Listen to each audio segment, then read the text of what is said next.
राम राम भाई, जय भोलेनाथ, जय परशुराम, जय इन सभी साथियों को। साथियों, आज मैं अभी देख रहा था जो कल होने वाला भगवान परशुराम जन्मोत्सव है। बिल्कुल पॉइंट टू पॉइंट बात है, आप लोग पॉइंट टू पॉइंट बातों को सुन लेना ध्यान से। एक तो जो मांग पत्र था वो हमने डाल भी दिया है, वो अलग अलग लोगों ने अलग अलग तरीके से भेज रखा था, तो वो जैसा भी है आप लोग भी उसको पढ़ लेना, देख लेना कि जो कल भगवान परशुराम जन्मोत्सव है। पहली बात तो उसमें मैं आपको जानकारी के लिए दे दूं कि भाई ये सरकार का प्रोग्राम है, समाज को कुछ मिल रहा है तो भाई खूब भाई जाइयो, खूब।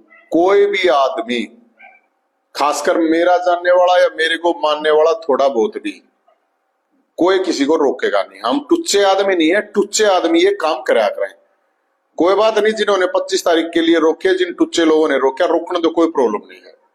ये भगवान परशुराम की जय बोली जाएगी वहां पे, तो भगवान परशुराम की जीत जय बोली जा, भोलेनाथ की जीत जय बोली जा।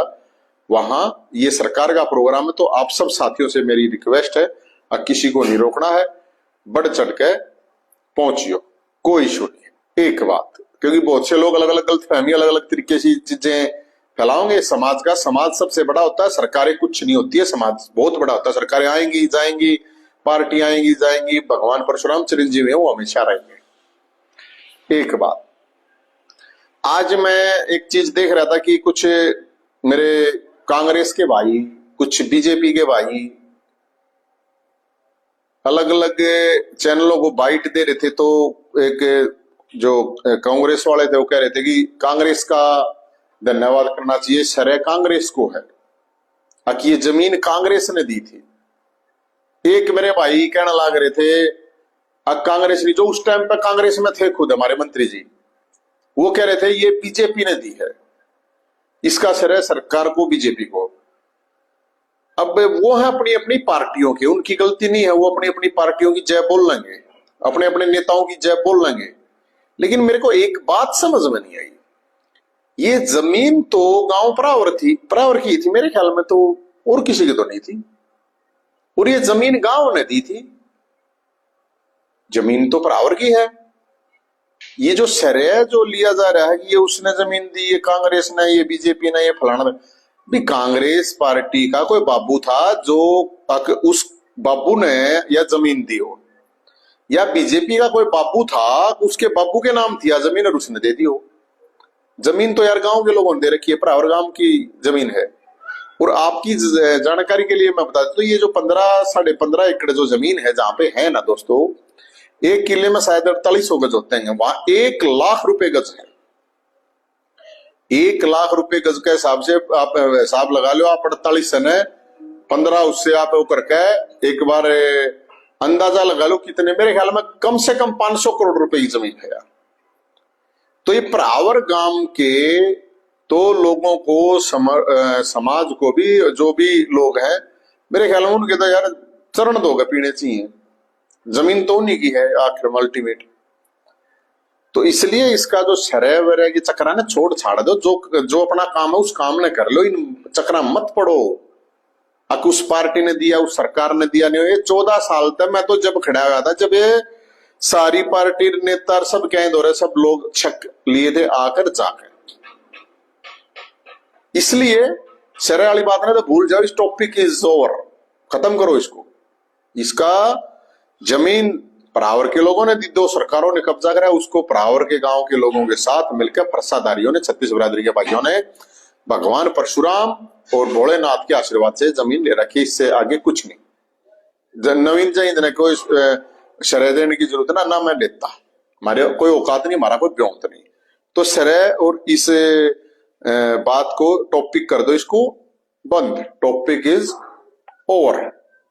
अब दूसरी बात, परावर गांव की इसके अलावा करीब 30 एकड़ जमीन है जो निगम ने ले रखी है। ध्यान से सुनना, परावर वाले सुनियो इस बात ने। कल मुख्यमंत्री जी आ रहे हैं, बहुत बढ़िया स्वागत है उनका।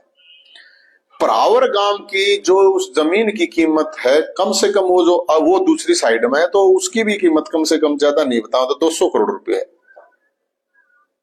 परावर गांव में तो समस्या कितनी आपको पता ही नहीं। परावर गांव की 200 एकड़ जमीन निगम के पास है, लेकिन उस गांव में 2 करोड़ का भी काम नहीं है। नहीं हुआ। मैं नहीं कह रहा आप जाके काम में देखना, मुख्यमंत्री जी से रिक्वेस्ट करूंगा परावर गांव में जाइए, एक बार देख कहियो वहां की गलियां, देख कहियो वहां सीवर चालू नहीं है, देख कहियो वहां पे पानी नहीं है, नहर की जो मोरी थी, जो जोड़ था या जो डिग्गी थी, उसमें पानी कनेक्शन नहीं है। मैं जो बात बोल रहा हूं मैं तथ्य के आधार पर बोल रहा हूं, फालतू नहीं बोल रहा मैं। तो जो परावर गांव है उस गांव की तरफ भी देखा जाए, जिस गांव ने अपनी करीब 500-700 करोड़ की जमीन समाज को और सरकार को दे दी, लेकिन उस गांव को फायदा क्या हुआ? नहीं हो रहा फायदा। अब मेरी ये रिक्वेस्ट है और डिमांड भी है, परावर गांव की तरफ से बता रहा हूं मैं, अगर परावर गांव के बच्चों के लिए वहां जो संस्थान बनेगा, भगवान परशुराम का 121 फीट की प्रतिमा बनाई, मूर्ति मंदिर बनाएगा, वो एक गर्व का विषय है पूरे समाज के लिए, 36 बिरादरी के लिए। तो परावर गांव के बच्चों के लिए 10% कोटा होना चाहिए, क्योंकि उनकी जमीन है। चाहे किसी संस्था में कोई एडमिशन की बात हो, चाहे नौकरी की बात हो, कम से कम 10% कोटा अकेले परावर के गांव के। कोई इतनी कोस्ट तो मेरे ख्याल में 500 करोड़ रुपए का ब्याज इतना हो जाएगा, अगले पंचायती जमीन है ये। और पंचायती का मतलब है परावर गांव के जो लोग हैं, उनके पूर्वज हैं, उनके बड़े बुजुर्ग थे, उन्होंने, उनकी ये जमीन है, तो गांव की ही जमीन है। ये बीजेपी या कांग्रेस की जमीन नहीं है भाई, ये किसी नवीन जैन या किसी मंत्री की जमीन नहीं है।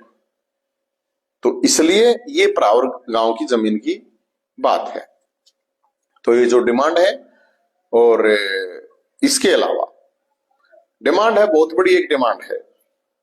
मुख्यमंत्री साहब का आप लोगों ने थोड़े दिन पहले एक पंचकुला में प्रोग्राम था भगवान परशुराम जन्मोत्सव का, उसमें मुख्यमंत्री साहब ने कहा कि आज के जमाने में भगवान परशुराम के फरसे की जरूरत है, फरसा उठाना पड़ेगा। तो मुख्यमंत्री साहब से मेरी एक रिक्वेस्ट है, मुख्यमंत्री जी, फरसे को कानूनी अधिकार दिया जाए, उसका भी लाइसेंस दिया जाए। अब बंदूक का लाइसेंस तो मिलता नहीं, इतना आसान है नहीं, तो फरसे को कानूनी रूप से लाइसेंस दिया जाए। और मैं ये नहीं कह रहा कि वो केवल ब्राह्मणों को दिया जाए, 36 बिरादरी के भाइयों को दिया जाए, क्योंकि बात सनातन की है। तो और भगवान परशुराम का जो फरसा है वही है, अगर जो अन्याय हो तो वो ताकि फरसा उठा सके। ये आपकी स्टेटमेंट है, मैं नहीं कह रहा था। और आपने जब भगवान परशुराम के जन्मोत्सव पर जो वहां पे भाषण दिया था, जो बातें की थी, वो बहुत ही बढ़िया कही थी। तो आपसे मुझे लगता है कि आप इस चीज पर जरूर गौर करोगे कि हाँ, कि भगवान परशुराम का जो फरसा है, क्योंकि अलग अलग इस तरह के लाइसेंस जारी किए जाते हैं। तो सनातन में भगवान परशुराम तो आपको पता ही है विष्णु के अवतार है, तो एक ये भी डिमांड है। इसके अलावा बहुत सी एक ऐसी चीजें हैं, बहुत सी डिमांड हैं जो अलग अलग लोगों ने अलग अलग तरीके से भेजी हुई है। फिर एक डिमांड है कि जो बोर्ड संस्था है, उस बोर्ड संस्था का चुनाव करवाया जाए नई सदस्यता खोल के। एक है कि बोर्ड संस्था का ऑडिट करवाया जाए कि किसने कितनी कैसे कैसे तरीकों से चोरियां की हैं। ये बहुत एक बड़ा इशू है, और मतलब अलग अलग जगह समाज के लोग ये बता रहे थे। तो मैंने जैसे बताया कि परावर का बिजली पानी, हाँ बिजली की जैसे बताओ, अगर थोड़ी ही भी हवा हो जाए तो सबसे पहले परावर की बिजली कटता है, तो उन खंभे की जगह उन अंडरग्राउंड करा दो, कम से कम पक्का काम कर दो। तो ये एक बहुत बड़ी एक बोर्ड संस्था का है। जब तक चुनाव नहीं होगा, क्योंकि जाट संस्था का चुनाव हो चुका है, वैश्य संस्था का हो चुका है, सैनी संस्था का हो चुका है, तो सभी संस्थाओं में सभी बिरादरियों के बच्चे पढ़ते हैं। ये तो है नहीं जिस संस्था का नाम है तो उसी के बच्चे पढ़ते हैं, ऐसा तो है नहीं। तो कल जब आप आ रहे हैं तो मैं आपकी जानकारी के लिए मैं बता देता हूं कि ये जो अलग अलग डिमांड है, बहुत सी डिमांड लिख के भेज रखी है लोगों ने, वो मैंने डाल दिया, पोस्ट डाल दिया। किसी ने और ऐड करनी हो उसमें और ऐड कर दियो, किसी ने कोई डिमांड ठीक नहीं लगती हो उसने बता दियो, कोई प्रॉब्लम नहीं है। तो कल का जो प्रोग्राम है ये प्रोग्राम यहाँ हो रहा है, मुख्यमंत्री जी और सरकार मना रही है, सब लोग आ रहे हैं, ये हमारे लिए बड़े सौभाग्य की बात है। पूरे क्योंकि वहां मुख्यमंत्री जी आएंगे तो स्थापित वहां पे जो फरसा है, वहां पे स्थापित त्रिशूल है, उसको देखेंगे, नमन करेंगे, हजारों लोग आएंगे। तो वे लोग आएंगे तो वो धोख मार के जाएंगे, फोटो वीडियो बनाओगे। आप लोगों का गौरव है, मेरा गौरव नहीं है कि भाई आपने सोचो और वो भगवान परशुराम और भोलेनाथ का है, मेरा नाक देने सोचो जय हिंद का है, मेरा कुछ नहीं है ना। मैंने जय बलवानी में देख के आ रहा हूँ, जब तक आदमी जिंदा है उसकी जय नहीं बोलनी चाहिए। मेरे पास बोल लिया और कहा इसने बढ़िया काम करे, ठीक है, बूढ़े काम आदमी के रखा बुढ़ापे में कर दे, आप लोगों ने सबने बेरा है। तो और गांव की जैसे मैंने बात करी, जो भी इशू थे, एक जो है ये बड़ा इशू है, बहुत से लोगों ने भेजा था, अगर भगवान परशुराम के नाम से पूरे देश में एक दिन की छुट्टी हो। हरियाणा में है, हरियाणा में हुई है, क्योंकि समाज के लोगों ने 36 बिरादरी के भाईचारे के साथ मिलकर फरसे ठाने सीखे हैं, भगवान परशुराम ने आशीर्वाद दिया है। तो मेरा इसमें थोड़ा है, लेकिन ये क्योंकि भेज रखी है तो मैंने ये लिख रखी है। मैं ये मानता हूं कि जिस दिन भगवान परशुराम जन्मोत्सव हो, अक्षय तृतीया के दिन, उस दिन छुट्टी नहीं होनी चाहिए। छुट्टी की बजाय उस दिन भगवान परशुराम को स्कूल कॉलेजों में या जहां पे भी है वहां पे पढ़ाया जाना चाहिए। कर्मचारी छुट्टी मार ले हैं तो कर्मचारियों को भी मुझे लगता है कि वहां पे एक बुकलेट देनी चाहिए सबको। और एक भगवान परशुराम जन्मोत्सव की बात नहीं, मैं हर संत महात्मा की बात करूं, ये तो भगवान थे, क्योंकि संत महात्मा महापुरुष हो, उनकी जयंती होती है, भगवान की जन्मोत्सव मनाया जाता है। और भगवान परशुराम चिरंजीव भगवान है, लेकिन लोगों को चलो समझ नहीं है या पता नहीं है, कुछ भी है, जयंती कह देते हैं, एक जुबान पे है चीज, कोई बात नहीं, वह भी कोई बात नहीं। लेकिन जन्मोत्सव का और थोड़ी आप लोग, मैंने पोस्टर देख रहा था सबके, सरकार के भी बड़े बड़े नेताओं की जयंती लिख रखी है उन्होंने, तो थोड़ा इस बात से सीखो आगे, तो कोशिश किया करो जन्मोत्सव बोला जाए। तो देश में एक दिन छुट्टी की डिमांड आ रही है मेरे पास। तो मैं ये कह रहा हूं कि भगवान परशुराम तो केरल से लेकर पूरे हिमाचल तक, रेणुका जी धाम है, आप लोग कभी जाओ वहां पे, मैं आपसे अपील करता हूँ, इतनी शानदार जगह है जहां पे रेणुका जी स्त्री हुई थी, जहां जगदम्बनी ऋषि पूजा करते थे। और उड़ीसा, सोचिए आप, भगवान परशुराम महेंद्रगिरी पर्वत उड़ीसा में तपस्या करते थे। और जब युद्ध लड़ा गया तो भगवान परशुराम ने केरल और महाराष्ट्र, ये जो कोंकण एरिया है, ये जिसमें गोवा भी आता है, केरल भी आता है, ये भी अच्छी तरह है। तो भगवान परशुराम पूरे देश के हैं, हर समाज के हैं। एक चीज में और भी भाइयों को मैं एक थोड़ी ही, लोगों में कंफ्यूजन, आज महाराणा प्रताप की जयंती है, उनको नमन करते हैं, एक बहुत बड़ा एक कंफ्यूजन फैला रखा है कि भगवान परशुराम ने 21 बार क्षत्रियों का नाश कर दिया, क्षत्रियों से मुक्त कर दिया। ऐसी बात नहीं है, भगवान परशुराम की खुद सेना में क्षत्रिय थे। वो जो पापी राजा थे, नाश उनका करा था। अब पापी तो हर बिरादरी में उसका, हर धर्म में उसका है, क्षत्रियों का नहीं। आप लोगों को शायद पता नहीं है, विश्वामित्र जो थे वो क्षत्रिय कुल से थे, राजपूत थे, राजपूत कह दें, ठाकुर कह दें, क्षत्रिय कह दें, आजकल जो भी बात है, नॉर्मल बात है। और जो उनकी माता जी थी रेणुका जी, वो भी क्षत्रिय कुल से थी। आप लोगों की जानकारी के लिए मैं बता देता हूं। तो इसलिए वो ब्राह्मण और क्षत्रिय, वो ब्राह्मण भी थे, वे क्षत्रिय भी थे। और वो उनकी, आप उनने जो करके दिखाया उससे भी आपको अंदाजा लगा, उसकी उनकी तपस्या से ही पता चलता है, उनके योद्धा होने से ही पता चलता है।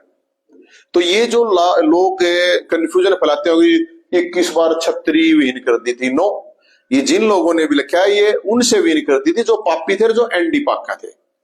पापी जो एंडी पाका थे उनकी, राजपूत समाज है, ठाकुर समाज है, मेरी तो इतनी मान सम्मान मेरी नहीं, सबकी, वो पूरे के पूरे समाज की इज्जत करते हैं।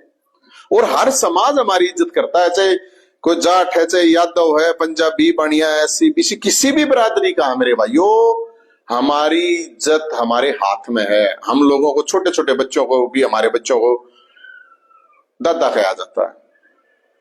वो इसलिए कहा जाता है कि हमने ऐसा कुछ कर्म नहीं करा, हमारे बड़े बुजुर्गों ने अच्छे कर्म करे थे, हमारे सच्चे सुच्चे आदमी थे, झूठे नहीं थे, ठगी नहीं करते थे, अच्छी बात बताते, इसलिए दादा कहा जाता था। त्याग, तपस्या, बलिदान किया जाता था। इसलिए दादा कहा जाता, नहीं तो कौन कहेगा भाई आजकल किसी को दादा। तो इसलिए ये भी एक कंफ्यूजन है, इस कंफ्यूजन को भी आप सब साथी बताया करो लोगों को। आप लोगों को ये जानकारी होनी चाहिए कि भगवान परशुराम का उसको पढ़ना पड़ेगा आपको, और कुछ नहीं। आजकल फोन है, इसमें पढ़ लो यार, उसमें समझ लो। तो एक मैं ये कहूंगा कि समाज की तरफ से तो धाम ये घोषित हो गया है, परावर इसको कह सकते हो आप कि भाई जो होया नहीं, राजनीतिक शब्द होता है बोला पंडितों की राजधानी या ब्राह्मणों की कह लो, परावर जो है इसको मेरा तो सपना है कि 121 फीट की यहाँ पे देश की दुनिया की सबसे बड़ी प्रतिमा मूर्ति मंदिर निर्माण हो एक बार। मेरे बस की तो अकेले नहीं है, समाज करेगा। लेकिन ये बात मैं सरकार से जरूर करूंगा कि इस जगह को परशुराम धाम के नाम से, पहरावर परशुराम धाम के नाम से डेवलप किया जाए, क्योंकि ये एक शक्ति के अंदर है, ये एक जागृति चेतना के अंदर है। वो जो लोग हैं जो कल भी आओगे मेरे भाई, उनको भी पता है सच्चाई क्या है। ये सरकारी प्रोग्राम सरकार करती है, सरकार बहुत बड़ी चीज होती है, हाथी होता है। और जब समाज को सरकार दे रही है तो हमें बड़ी खुशी है, और खुशी खुशी से आओ। हाँ, भंडारे की मैं आपकी जानकारी के लिए बता दूं, प्रशासन की तरफ से आज फोन आया था, अब हम प्रबंध कर रहे हैं, तो बहुत बढ़िया बात है। भंडारे का प्रबंध हो रहा है तो बिल्कुल सारे भाई, भंडारा तो जरूरी है, क्योंकि वो जो पैकेट वाला सिस्टम था भी पैकेट बंटवाओगे। मैंने जो बात कही थी, मैंने कोई किसी राग द्वेष में नहीं कह रखी, मैंने एक बात कही थी, आप लोग ये गलती कर रहे हो। मैंने इसलिए आवाज उठाई थी कि भंडारा करो, प्रसाद का एक महत्व होता है, अपनी जगह महत्व होता है। वहां कोई ये कोई ना कोई 2-2 किलो खीर खाओगा, 2-2 किलो हलवा खा जाएगा, प्रसाद होता है कि थोड़े ही उसमें भी प्रसाद होता है, उसकी एक अलग महत्व होता है। तो बाकी और पता चल जाएगा एग्जैक्ट। बाकी मेरे को जो जानकारी मिली है, मैं वो अपनी जानकारी के हिसाब से प्रशासन की तरफ से मैं बता रहा हूं कि उन्होंने पैकेट का कैंसिल करके भंडारे का प्रबंध करने की कोशिश कर रहे हैं। दूसरी बात, मैंने जैसे आज फोन आया अभी भी, मैंने कल एक प्रेस कॉन्फ्रेंस थी तो उसमें कहा था कि मंत्री जी आप जहां से आ रहे हो, जहां के आप एमएलए हो, मंत्री हो, चाहे कोई चेयरमैन था, एमपी था, मैंने सबको कहा था भगवान परशुराम मंदिर गोहाना जो हमारा आश्रम है उसकी दीवार पड़े 10-15 दिन हो गए थे। तो आज सुबह वो दीवार भी खड़ी होनी शुरू हो गई है, वहां पे मिस्त्री जा रहे हैं, वहां ठीक होनी शुरू हो गई। मेरा इतना ही है बस, इतने जागरूक हो जाओ कि कोई एमएलए है, मंत्री है, चाहे मुख्यमंत्री है, उसके सामने अपनी डिमांड रखो, रुक के मार के बताओ। माँ भी दूध नहीं पियाती बिना बताओ रोए बालक ने। तो इसलिए मेरी ये भी एक आप लोगों से रिक्वेस्ट है, और मैं बहुत धन्यवाद भी करता हूं जो दीवार वहां बन रही है अब, तो वो 10 दिन पहले ही बन जानी चाहिए थी। मेरे पास कोई फोन करेगा, वो मेरे ख्याल में लगा है मैं जाऊं, इसलिए मैंने और की थी, तो आज वो दीवार भी बननी शुरू हुई। तो इसलिए काम होते हैं, काम करवाने वाला होना चाहिए। और भंडारा लगभग मेरे ख्याल में फाइनल है, वो हुआ, वो इसलिए हुआ ना कि आवाज उठाई गई, वो दीवार शुरू हुई वो इसलिए कि आवाज उठाई गई। मेरा प्रश्न कुछ नहीं है, मैंने तो नहीं कहा भाई किसी को, मैं तो मुख्यमंत्री को, मंत्री को या किसी और को, मैं तो ये नहीं कह रहा कि मेरे जो केस है ना उन्हें बरी करवा दो मैंने, या मेरे केस उल्टे ले लो। आप लोगों ने देखा होगा कि जब भी आंदोलन होते हैं बाद में फिर ये होता है कि केसों को वापस लो, उसके लिए भी आंदोलन होते हैं। मैं नहीं कह रहा कि मेरे केस वापस लो, मेरा जमीन भी मिल रही, मुख्यमंत्री तक आ रहे हैं, उसके बावजूद भी हम केस भुगतने लग रहे हैं। मैंने तो नहीं कहा हटाओ उसको, चलने दो, मेरा तो गर्व की बात है। अकबरावर की जमीन के लेके, जिस जमीन पे आज जो 2-3 साल युद्ध लड़के 36 बरादरी के भैया गए, प्रसादारिया गए, मिलकर लड़ाई लड़ी, उस जमीन पर आज मुख्यमंत्री आ रहा है, पूरी की पूरी सरकार आ रही है, ड्यूटी लगाई गई है। बताओ 5,000 पुलिस वाला की, 10,000 कर्मचारियों की, और पता नहीं कितना बड़ा एक आयोजन किया जा रहा है। ये सब के लिए गर्व की बात होनी चाहिए।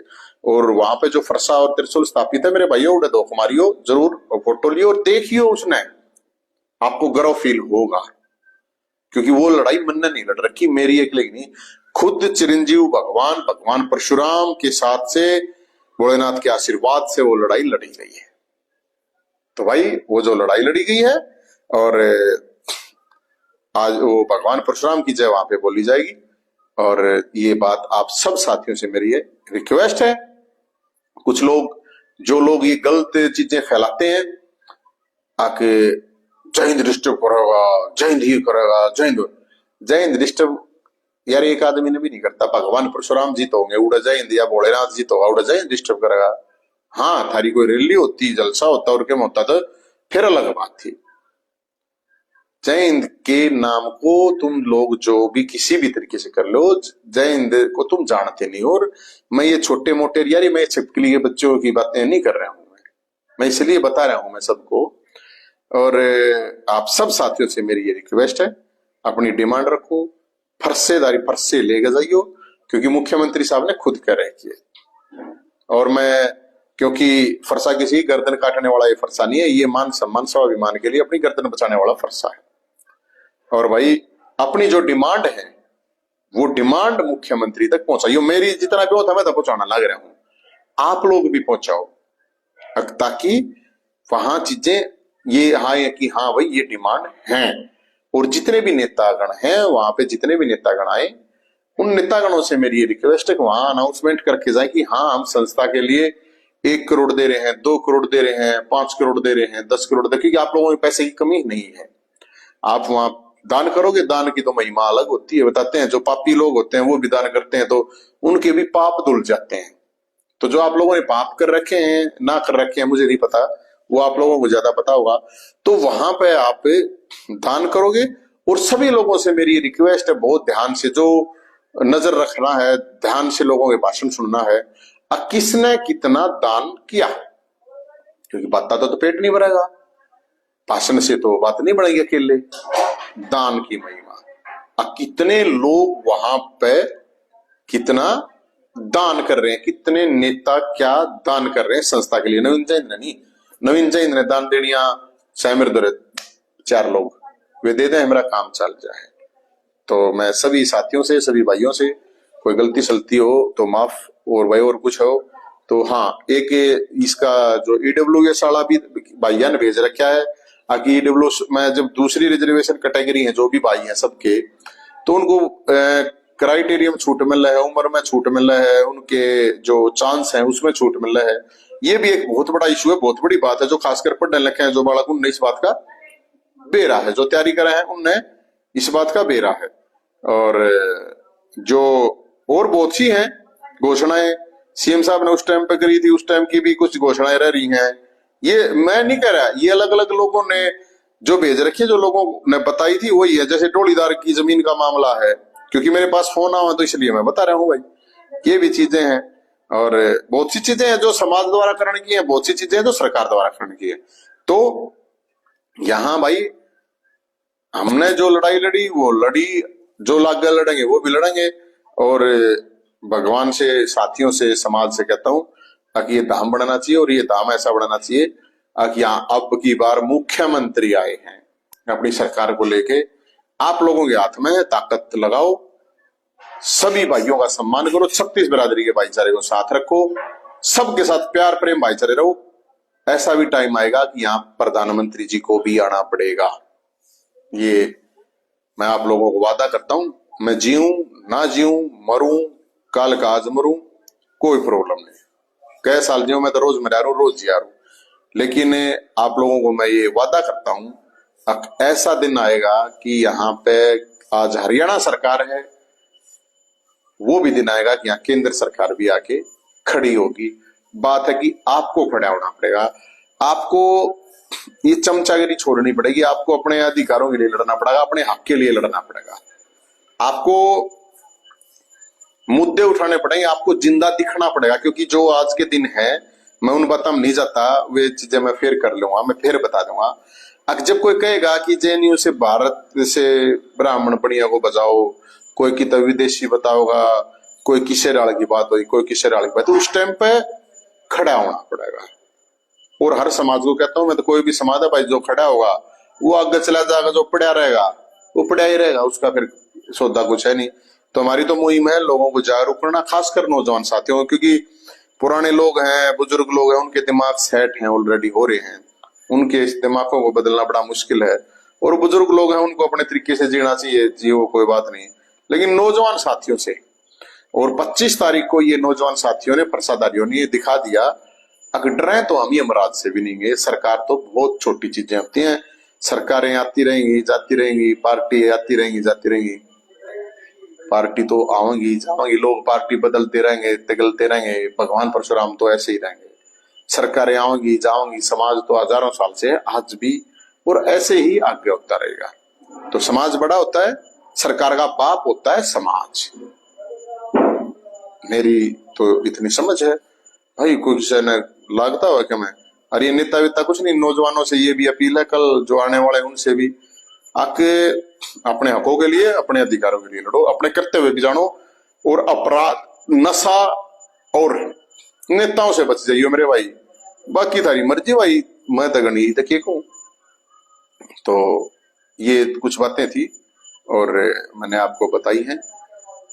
बाकी क्योंकि ये मेरे को एक बार जाना था, मैं इसलिए हो सके थोड़ा, मैं तो कुछ मीडिया के साथियों के बहुत से फोन आना लग रहे थे, इसलिए मैंने ये चीजें आपके सामने रखी हैं। मोटी मोटी बातें मैंने बता दी, कुछ रह जाएंगी तो मैं फिर रात में आ जाऊंगा, नहीं तो कल सुबह आ जाऊंगा। जय हिंद, जय भोलेनाथ, जय परशुराम।